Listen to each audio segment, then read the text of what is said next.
Hello everyone. तो आज हम लोग दिसंबर और जनवरी के महीने का कुछ करंट अफेयर्स देखने वाले हैं जो कि इंटरनेशनल इशूज़ से रिलेटेड है। तो आइए स्टार्ट करते हैं। तो सबसे पहला जो टॉपिक मैंने लिया है वो है United for a new era report. तो इसके बारे में बस इतना ध्यान रखना है कि ये कौन सा ऑर्गेनाइजेशन निकाला है। ठीक है, तो नॉर्थ अटलांटिक ट्रीटी ऑर्गेनाइजेशन, जिसको नेटो भी कहते हैं। ओके, बस इसके बारे में इससे ज़्यादा कुछ जानने का ज़रूरत नहीं है। नेक्स्ट टॉपिक देखते हैं, वो है करप्शन परसेप्शन इंडेक्स 2020। तो ये जो है इसमें आपको पूछा जा सकता है किसके द्वारा निकाला जाता है, तो ट्रांसपेरेंसी इंटरनेशनल। इंडिया का रैंक पूछा जा सकता है, तो 86 रैंक है इंडिया का। ठीक है, और डेनमार्क और न्यूजीलैंड जो है दोनों टॉप किया है। इसका मतलब ये है कि वहाँ पर करप्शन सबसे कम है। ठीक है, तो डेनमार्क और न्यूजीलैंड दोनों संयुक्त रूप से यहाँ पर टॉप किया है। ठीक है, और इंडिया का रैंक 86 है। नेक्स्ट टॉपिक देखते हैं, वो है गॉफेन 14। तो गॉफेन 14 सिंपली पूछा जा सकता है क्या है, तो अर्थ ऑब्जर्वेशन सैटेलाइट है एक, किस कंट्री का, तो बताएंगे चाइना का है। ओके, नेक्स्ट है वर्ल्ड एथलेटिक्स अवार्ड 2020। तो दो प्लेयर का नाम याद रखेंगे, आर्मांड मोंडो डुप्लांटिस जो कि स्वीडन के पोल वॉल्टर हैं। ये male athlete of the year के लिए चुने गए हैं, और female athlete of the year के लिए चुनी गई हैं यूलिमार रोजस जो कि वेनेजुएला की ट्रिपल जंपर हैं। ठीक है, किस कंट्री की हैं या कौन सा स्पोर्ट से बिलोंग करती हैं, मे बी वो ना पूछा जाए, नाम ज़्यादा इंपॉर्टेंट है। ध्यान रखिएगा कि male athlete of the year और female athlete of the year कौन चुना गया है। नेक्स्ट टॉपिक देखते हैं, वो है 7th ministerial round table of IEF IGU gas forum, यानी कि इंटरनेशनल एनर्जी फोरम और इंटरनेशनल गैस यूनियन, इन दोनों का संयुक्त रूप से एक मिनिस्टेरियल राउंड टेबल होता है। उसका 7th एडिशन हुआ था। तो कहाँ हुआ था ये पूछा जा सकता है आपसे, तो कुआलालंपुर मलेशिया में है ना। और इंडिया को किसने रिप्रेजेंट किया था, तो union minister of petroleum and natural gas Dharmendra Pradhan ji ने। ओके, फोर्थ टॉपिक देखते हैं, नेक्स्ट टॉपिक देखते हैं, वो है 4th south Asia forum on sustainable development goals. तो ये जो south Asia forum on sustainable development goals है, इसको ऑर्गेनाइज किया था यूएनएसकेप और गवर्नमेंट ऑफ मालदीव्स ने। ठीक है, दोनों संयुक्त रूप से। यूएनएसकेप यानी कि United Nations economic and social commission for Asia and Pacific. Okay, और मिनिस्टर ऑफ होम अफेयर्स जो है हमारे, मिनिस्टर ऑफ स्टेट जो है मिनिस्ट्री ऑफ होम अफेयर्स में, जो मिनिस्टर ऑफ स्टेट हैं नित्यानंद राय, उन्होंने इसको एड्रेस किया था इस फोरम पे इंडिया को रिप्रेजेंट किया था। ओके, नेक्स्ट देखते हैं, वो है 17th annual Forbes power list. तो फोर्ब्स के पावर लिस्ट में Angela Merkel most powerful women again ये चुनी गई हैं। ठीक है, वो चांसलर हैं जर्मनी की। और हमारे देश से निर्मला सीतारमन हमारी फाइनेंस मिनिस्टर को 41वां स्थान मिला है मोस्ट पावरफुल वुमेन के लिस्ट में। और किरण मजूमदार 100 को 68th रैंक मिला है इसमें। ओके, अपना कंट्री वाला दोनों रैंक याद रखेंगे। ओके, नेक्स्ट देखते हैं, ये सब भी कभी कभी पूछ दिया जाता है, रेयरली, बहुत ज़्यादा नॉर्म नहीं है पूछने का, लेकिन ध्यान रखेंगे। तो शेख सबा अल खलीद ये नए प्राइम मिनिस्टर हैं कुवैत के। ठीक है, इनका नाम याद रखेंगे। उसके बाद फॉस्टिन अरचेंज टुआड्रे, ठीक है, ये जो है नए प्रेसिडेंट हैं सेंट्रल अफ्रीकन रिपब्लिक के। ओके, फ्लोरिन वैसिले सीटू ये नए प्रधानमंत्री हैं रोमानिया के। जापारोव सदीर नूरगोविच, ठीक है, ये नए प्रेसिडेंट हैं किर्गिस्तान के। ओके, तो ये 3-4 जो है ध्यान रखिएगा, नाम में भी पूछा जा सकता है। और नेक्स्ट टॉपिक अब देखते हैं, वो है 14th ADMM प्लस, ये बहुत ज़्यादा इंपॉर्टेंट है। ठीक है, इसका ADMM का मतलब हुआ ASEAN defence ministers meeting plus.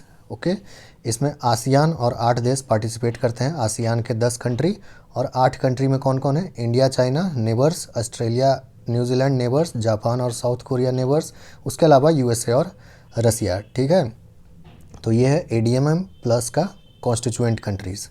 ये मीटिंग जो है हनोई में हुआ था, ये पॉइंट भी आपसे पूछा जा सकता है, ADMM प्लस का मीटिंग कहाँ हुआ था। उसके अलावा इंडिया की तरफ से हमारे डिफेंस मिनिस्टर राजनाथ सिंह ने इस मीटिंग में इंडिया को रिप्रेजेंट किया था। तो ये सारा इंपॉर्टेंट पॉइंट्स ध्यान रखेंगे 14th ADMM प्लस के बारे में। नेक्स्ट टॉपिक देखते हैं, वो है 17th international inter ministerial conference on south south cooperation in population and development. तो इसमें जो है वर्चुअली इसको ऑर्गेनाइज़ किया गया था। India was represented by union minister for health and family welfare doctor Harshvardhan. ठीक है, तो वर्चुअली ऑर्गेनाइज़ किया हुआ था, तो कम से कम इस बात का आपको इसमें कुछ नोटिस करने की ज़रूरत नहीं है कि कहाँ हुआ था। ओके, तो बस इतना ध्यान रखिएगा कि किसने इंडिया को रिप्रेजेंट किया था इस फोरम पे, ठीक है। 17th international inter ministerial conference on south south cooperation in population and development. अब जब ये वाला टॉपिक आप कर रहे हैं तो आपको एक नैरोबी कमिटमेंट्स के बारे में जानना चाहिए। जीके एज जीके तौर पर इसको जान कर रखिए, पूछा जा सकता है कभी भी कि किस चीज़ से संबंधित है ये। ओके, तो नैरोबी समिट, इसको ICPD +25 भी कहते हैं, जो नैरोबी केन्या में हुआ था to celebrate 25th anniversary of ICPD, ठीक है। ICPD 1994 में जो है कायरो में हुआ था, कायरो इजिप्ट, ठीक है। तो उसी को कॉमेमोरेट करने के लिए, कॉमेमोरेट नहीं, इनफैक्ट उसका जो 25th मीटिंग था ICPD का, वो नैरोबी केन्या में हुआ था 2019 में। ओके, तो इसके बारे में आपको ये पूछा जा सकता है कि किस चीज़ से संबंधित है ये, है ना। तो इन जनरल अब डिपेंड करता है कि ऑप्शन कैसे आपको दिया हुआ रहेगा, तो ध्यान रखिएगा हेल्थ वगैरह से रिलेटेड है ना। इसमें 3 जीरोज़ बाय 2030 अचीव करने का टारगेट लिया गया था। वो जीरोज़ क्या क्या है? 0 preventable maternal deaths, okay, 0 unmet need for family planning, 0 gender based violence and harmful practices, ठीक है। तो फैमिली प्लानिंग के लिए जितना भी ज़रूरत है उसका मीट को नीड करने का टारगेट था, ठीक है ना। उसमें जो भी टारगेट रखा गया है फैमिली प्लानिंग वगैरह के लिए, उसको जो है पूरा करना था। प्लस मैटरनल डेथ को, जो भी प्रिवेंटेबल मैटरनल डेथ है उनको भी 0 करना है, और जेंडर बेस्ड वायलेंस और हार्मफुल प्रैक्टिसेस, इसको भी 0 करने का टारगेट रखा गया था, ठीक है। तो बेसिकली आप देख रहे हैं थोड़ा हेल्थ से रिलेटेड है, ठीक है। वुमेन एंड चाइल्ड डेवलपमेंट वगैरह हेल्थ से रिलेटेड है ये। तो नैरोबी कमिटमेंट्स ध्यान रखेंगे, जो कि इसी से रिलेटेड है, जो करंट अफेयर्स डिस्कस किया हमने वो। ओके, नेक्स्ट टॉपिक देखते हैं, वो है क्लाइमेट एम्बिशन समिट। तो क्लाइमेट एम्बिशन समिट जो है वर्चुअली अगेन हुआ था। इसको होस्ट किया था यूनाइटेड किंगडम, UN और फ्रांस ने, ठीक है। और in partnership with China and Italy, बहुत सारा पार्टनर्स हो गया, तो अब इसका कम चांस है कि पूछेगा। It was held to provide a platform for governments and NGOs to demonstrate their commitments to Paris agreement. तो पेरिस एग्रीमेंट के प्रति दुनिया भर की सरकारों का क्या कमिटमेंट है उसको डेमोन्स्ट्रेट करने के लिए ये ऑर्गेनाइज़ किया गया था, क्लाइमेट एम्बिशन समिट 2020। ओके, हमारे प्रधानमंत्री ने इस समिट को एड्रेस किया था। नेक्स्ट टॉपिक देखते हैं, वो है lives in the balance summit 2020। तो lives in the balance summit जो है WHO और दूसरा बहुत सारा ऑर्गेनाइजेशंस के साथ मिलकर इसको ऑर्गेनाइज करता है WHO, बट मुख्यतः WHO ही है जो कि एक पॉपुलर ऑर्गेनाइजेशन है, इसी का नाम याद रखेंगे, lives in the balance summit 2020। तो इस मौके पर इंडिया प्लेस्ड एक कमिटमेंट ऑफ $2 बिलियन, ठीक है। ये कमिटमेंट याद रखिएगा 2 बिलियन का, during 2020 to 21 to strengthen all levels of care in response to COVID-19 pandemic and to ensure essential public health functions with focus on women, children, adolescents, ठीक है। तो COVID-19 के लिए स्वास्थ्य के हर लेवल पर इंडिया जो है $2 बिलियन कमिट किया है खर्च करने का, ओके। और इससे मतलब बेसिकली पब्लिक हेल्थ से रिलेटेड है, पब्लिक हेल्थ पे $2 बिलियन कमिट किया है इंडिया खर्च करने का इस समिट में, ठीक है। बस इतना ध्यान रखिएगा। नेक्स्ट है चांगई 5 लूनर प्रोब, कौन से देश का है? चाइना का, और हाल ही में धरती पे ये वापस आ गया है सैंपल लेकर के, ओके, चांद पर से, तो इसलिए ये इम्पोर्टेंट है, इसको ध्यान रखेंगे। हायाबुसा 2 स्पेसक्राफ्ट, तो ये जापान स्पेस एजेंसी का है, जापानीज़ स्पेस एजेंसी का हायाबुसा 2, ओके। और ये भी अर्थ पर वापस आ गया है, मतलब ये स्पेसक्राफ्ट नहीं, इसने एक कैप्सूल अर्थ पे भेजा है, एक कंटेनर जैसा समझ लीजिए। उसमें मटेरियल्स है रुइगु एस्टेरॉयड का, ठीक है, जो क्षुद्र ग्रह होता है वहाँ से ये मटेरियल लेकर के आया है। तो हायाबुसा जो है वो रिगु से आया है मटेरियल लेकर, और जो चांगी 5 है वो चंद्रमा से आया है, ठीक है। फीफा अवार्ड्स में मेंस बेस्ट प्लेयर मिला रॉबर्ट लेवांडोस्की जो कि पोलैंड के हैं, और वुमेंस बेस्ट प्लेयर मिला है लूसी ब्रोंज जो कि इंग्लैंड की हैं। दोनों का नाम याद रखेंगे, फीफा अवार्ड से पूछता है question. Time person of the year award इस बार जो बिडेन और कमला Harris, president vice president USA के, दोनों को मिला है, ठीक है। अच्छा, times kid of the year award, इस बार एक नया कैटेगरी में भी टाइम जो है अपना किड ऑफ द ईयर का एक कैटेगरी जारी किया है, ये पहला ऐसा अवार्ड है ना। तो गीतांजलि राव को दिया गया है, एन इंडियन अमेरिकन साइंटिस्ट, ठीक है। गीतांजलि राव नाम याद रखिएगा। Revised height of mount Everest. Okay, तो नेपाल में जो भूकंप आया था कुछ सालों पहले, उसके बाद से ही ये कवायद चल रहा था कि उसका हाइट फिर से नापा जाए। तो अब जो है नेपाल और चाइना मिलकर इसका हाइट फिर से डिटरमाइन किया है, तो पता चला कि ये 8,848.8 मीटर ऊंचा है। ठीक है, पहले सिर्फ 8,848 हम लोग पढ़ते थे, ठीक है ना। तो अब 0.86 भी जुड़ गया, तो पूछा जा सकता है कितना बढ़ गया है हाइट, तो 0.86 मीटर या फिर 86 सेंटीमीटर। ओके, नेक्स्ट टॉपिक देखते हैं, वो है क्लाइमेट चेंज परफॉर्मेंस इंडेक्स। ये भी बहुत इंपॉर्टेंट इंडेक्स है। कौन निकालता है? जर्मन वॉच, एक नॉन गवर्नमेंटल ऑर्गेनाइजेशन है। इंडिया का रैंक 10th रहा है इसमें, यानी अच्छा परफॉर्मेंस रहा है इंडिया का। ठीक है, यानी क्लाइमेट चेंज के प्रति जो भी हो रहा है, जो भी प्रॉब्लम्स हो रहा है उससे निपटने के लिए सरकारें क्या क्या कर रही हैं, उसी को ये दर्शाता है ये इंडेक्स। ठीक है, तो इंडिया इसमें अच्छा परफॉर्म किया है। स्वीडन का बेस्ट रैंक रहा है, जबकि आश्चर्यजनक रूप से यूएसए सबसे ख़राब परफॉर्मेंस करने वाला देश बना है इसमें क्लाइमेट चेंज परफॉर्मेंस इंडेक्स में। नेक्स्ट टॉपिक देखते हैं, वो है वीज़ा फ्री एंट्री। तो ओमान जो है कुछ देश, कुछ नहीं इनफैक्ट काफ़ी सारा कंट्रीज़ है जिसको कि ये वीज़ा फ्री एंट्री दे रहा है। ठीक है, 10 दिनों के लिए आप आ सकते हैं, वहाँ पर घूम फिर कर जा सकते हैं। ठीक है, टूरिज़्म बूस्ट करने के लिए। तो सिंपली इतना पूछा जा सकता है आपसे कि कौन सा देश जो है वो वीज़ा फ्री एंट्री दे रहा है टूरिज़्म को बढ़ावा देने के लिए। स्पेस एक्स क्रू 3 मिशन, तो इंडियन ओरिजिन एक अमेरिकन जो है राजा चारी, उनका सिलेक्शन हुआ है as commander for crew 3 mission. ठीक है, तो ये जो क्रू 3 मिशन है वो स्पेस एक्स का है। स्पेस एक्स एक प्राइवेट कंपनी है, उसी का क्रू 3 मिशन जो है उसके लिए राजा चारी का चयन हुआ है as commander. Okay, next topic देखते हैं, वो है climate emergency and climate neutral. तो पूछा जा सकता है कौन सा देश क्लाइमेट इमरजेंसी घोषित किया है और 2025 तक कार्बन न्यूट्रल होने का टारगेट रखा है। ठीक है, तो ध्यान देंगे न्यूजीलैंड। न्यूजीलैंड क्लाइमेट इमरजेंसी, हाल ही में क्लाइमेट इमरजेंसी बहुत सारा देश डिक्लेयर करते रहता है। कुछ भी होता है, अगर बड़ा जैसे कोई दुर्घटना भी हो जाता है, कोई शिप हो गया जिससे कि बहुत सारा तेल समंदर में गिर गया, तो ये कुछ भी होता है तो क्लाइमेट इमरजेंसी घोषित कर देता है। मेन पॉइंट ये है कि कार्बन न्यूट्रल होने का टारगेट रखा है न्यूजीलैंड 2025 तक। ठीक है, पब्लिक सेक्टर में, सरकारी सेक्टर में जितना भी कार्बन प्रोड्यूस होता है न्यूजीलैंड में उसको न्यूट्रल करने का, यानी जितना प्रोड्यूस करेगा कार्बन उतना ही वो एब्जॉर्ब करने का भी व्यवस्था करेगा। ठीक है, नेक्स्ट टॉपिक देखते हैं, वो UNESCO's representative list of intangible cultural heritage. तो इनटेंजिबल कल्चरल हेरिटेज, सिंगापुर का हॉकर कल्चर जो है, ठीक है, वहाँ पर एक तरह से समझ लीजिए कम्युनिटी डाइनिंग का ये कल्चर है। ठीक है, वहाँ पर लोग बैठ करके खाना वाना खाते हैं, एंजॉय करते हैं, तो उसको जो है इनटेंजिबल कल्चरल हेरिटेज का टैग मिला है। ओके, अब इनटेंजिबल कल्चरल हेरिटेज का बात हो रहा है तो इंडिया का इनटेंजिबल कल्चरल हेरिटेज का सारा नाम याद करके ज़रूर जाइएगा एग्ज़ाम में। सबसे लास्ट जो भारत की तरफ से इनटेंजिबल कल्चरल हेरिटेज मिला है वो है कुंभ मेला। ठीक है, इसको ध्यान रखिएगा, ये भी एक इनटेंजिबल कल्चरल हेरिटेज है इंडिया का। नेक्स्ट देखते हैं एशियन गेम्स 2022। तो इसमें जो है 2 खेल ई स्पोर्ट्स, ठीक है ना, इलेक्ट्रॉनिक गेम्स और ब्रेक डांसिंग, इन दोनों को इसमें एक medal sports, full medal sports के रूप में एंट्री मिला है। ठीक है, फुल मेडल स्पोर्ट्स का मतलब ये हुआ कि ये सब पहले भी हो चुका है एशियन गेम्स में, लेकिन उस पर मेडल नहीं मिलता था, उस पर मेडल काउंट नहीं होता था उसका। ठीक है, इस बार से मेडल भी काउंट होगा। तो ऑफिशियली अब ई स्पोर्ट्स और ब्रेक डांसिंग जो है वो डेब्यू करने वाला है 2022 एशियन गेम्स में। और सेकंड क्वेश्चन क्या पूछा जा सकता है कि 2022 एशियन गेम्स कहाँ होने वाला है, तो हांगजू चाइना में।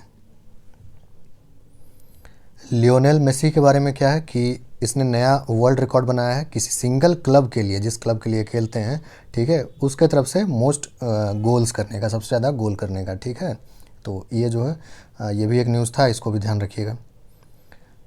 नेक्स्ट टॉपिक देखते हैं, वो है BBC's sports personality of the year 2020। तो ये लेविस हैमिल्टन जो है फार्मूला 1 ड्राइवर ब्रिटेन के, उन्हीं को ये दिया गया है BBC's sports personality of the year. अच्छा देखिए, फार्मूला 1 से रिलेटेड आपके पास अगर कोई क्वेश्चन आता है, ठीक है, और तो ध्यान रखिएगा, पिछला साल जुलाई से लेकर के दिसंबर तक लगभग 17 टूर्नामेंट हुआ था फार्मूला 1 का। ठीक है, तो आप ध्यान दीजिएगा, इसमें से 11 जो है वो लुइस हैमिल्टन ही जीते थे। तो अगर आपको याद नहीं आ रहा है, तुक्का मारना है, तो ध्यान रखिएगा इनका नाम। ठीक है ना, फार्मूला 1 से रिलेटेड ज़्यादातर रेस यही जीते हैं पिछला साल। ओके, इनके अलावा एक वाल्टेरी बोटस हैं, स्पोर्ट्स सेक्शन में भी ये क्वेश्चन आपको पूछा जा सकता है किस खेल से संबंधित है। उसके अलावा एक मैक्स वर्स्टैपन है, ओके, पियरी गाजली, उसके बाद फिर वल्टेरी बोटस, सर्जियो पेरेज। तो ये 2 3 4 दूसरे खिलाड़ी हैं, इनका भी नाम ध्यान रखेंगे, ये सब फार्मूला 1 से रिलेटेड है। जबकि देखिए सारा टूर्नामेंट मैक्सिमम लेविस हैमिल्टन ही जीतते हैं, ठीक है, लेविस हैमिल्टन। ओके, तो ये सब कुछ प्लेयर्स का नाम याद रखिएगा, स्पोर्ट्स सेक्शन के लिए भी आपको काम आएगा। नेक्स्ट टॉपिक देखते हैं, वो है लैब क्रिएटेड चिकन। तो सिंगापुर जो है पहला कंट्री बन गया है जो अप्रूव कर दिया है सेल को, ठीक है। लैब क्रिएटेड चिकन पहले भी बनते रहा है, लेकिन सिंगापुर ऑफिशियली अब अप्रूव कर दिया है कि लैब में जो चिकन पैदा होता है उसको मंजूरी देने वाला, ठीक है, उसको अब वहाँ पर कॉमर्शियली बेचा जा सकता है। नेक्स्ट है CEO world magazine's world's most powerful countries, ठीक है ना। तो CEO वर्ल्ड मैगजीन जो है ये एक लिस्ट निकाला है वर्ल्ड्स मोस्ट पावरफुल कंट्रीज़, उसमें इंडिया जो है चौथे स्थान पर है, ध्यान दीजिएगा। USA फर्स्ट, चाइना, रसिया, उसके बाद इंडिया। वन प्लैनेट समिट, ये 4th एडिशन था इस समिट का। France, United Nations, world bank तीनों ने मिलकर इसको ऑर्गेनाइज़ किया वर्चुअल फॉर्म में, ठीक है। To prepare negotiations for setting biodiversity targets in order to protect nature in the next decade, ठीक है। तो बायोडाइवर्सिटी से रिलेटेड है, बस ये कीवर्ड ध्यान रखना है, पूछा जा सकता है किस चीज़ से संबंधित है, one planet summit. Next topic देखते हैं, वो है Estonia prime minister resigned over corruption scandal in his party, ठीक है। तो पूछा जा सकता है कौन सा प्रधानमंत्री, किस देश का प्रधानमंत्री, जैसे नाम भी हो सकता है आपको दिया हुआ रहे कि जूरी कतस किस देश के प्रधानमंत्री थे जिन्होंने करप्शन की वजह से रिजिग्नेशन दे दिया था। तो ध्यान रखिएगा इस्टोनिया। और अगर प्राइम मिनिस्टर का नाम पूछता है तो जूरी रतस।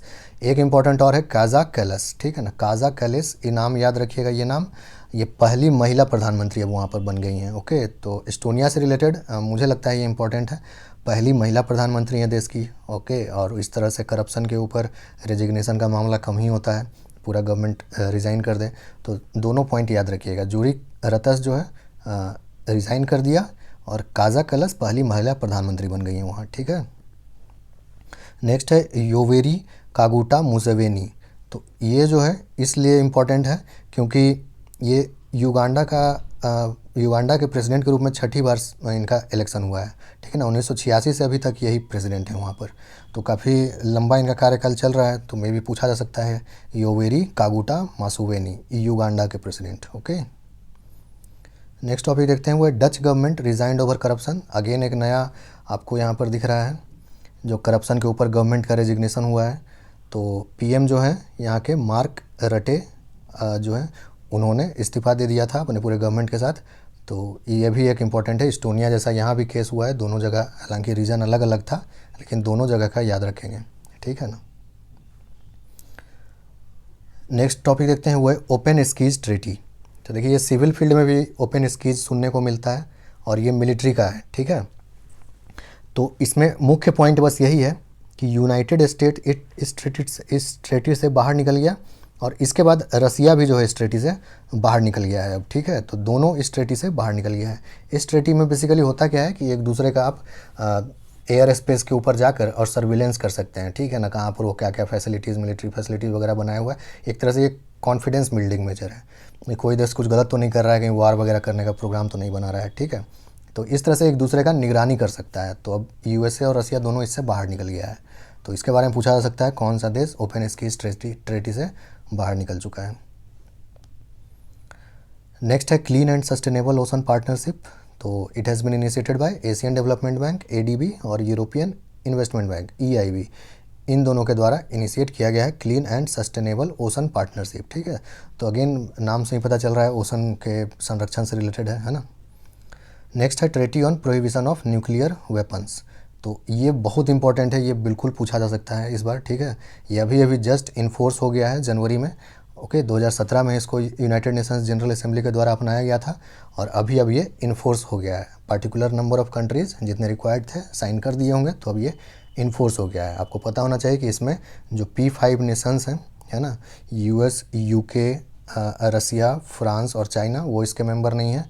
इसके अलावा और जो न्यूक्लियर वेपन होल्ड करते हैं जैसे इंडिया, ठीक है, Pakistan, Israel, okay, north Korea, ये सब भी जो है इसके सपोर्ट में नहीं है इस एग्रीमेंट के, ठीक है ना, इस एग्रीमेंट का हिस्सा ही नहीं है इनफैक्ट। ओके,